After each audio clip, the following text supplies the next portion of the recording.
Hi friends, welcome back to Angla Samhita YouTube channel. వీడియోలో మనం possessive pronounce గురించి నేర్చుకుందాం. ప్రీవియస్ వీడియోలో మనం పొసెసివ్ యాడ్జెక్టివ్స్ గురించి నేర్చుకున్నాం. అంటే mine, him, her.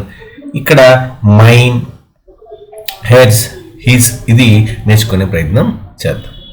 A possessive pronoun is a word that replaces a noun phrase to indicate ownership or possession.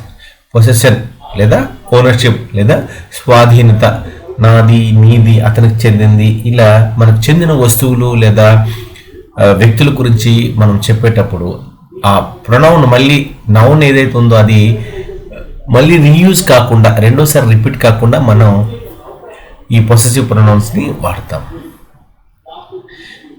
We can use a possessive pronoun instead of a noun phrase to avoid repeating words. Repeating words కాకుండా మనం possessive pronoun వాడతాం.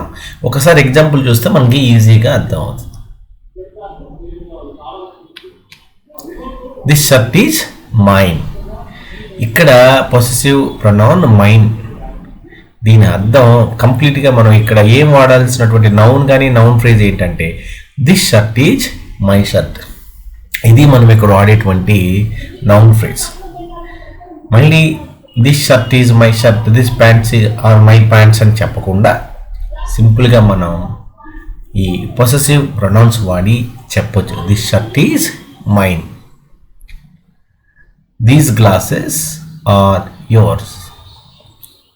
These glasses are your glasses అనే బదులు these glasses are your. My house is bigger than yours. My house is bigger than his. మామూలుగా అయితే మనం my house is bigger than your house లేదా my house is bigger than his house అని అలా మనం his house your house అని చెప్పకుండా my house is bigger than his అనేటువంటి పొసెసివ్ ప్రొనౌన్ వాడి మనం షార్ట్ అండ్ ఫామ్లో చెప్పవచ్చు. The book on the shelf is her book. దాన్నే మనం the book on the shelf is hers. The house at the end of the street is our house. ఈ our house అనేటువంటి noun ఫ్రేజ్ని మనం ఆర్స్తో repeat చేయొచ్చు. The house at the end of the street is hours.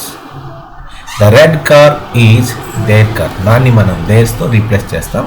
The red car is theirs. Thank you friends.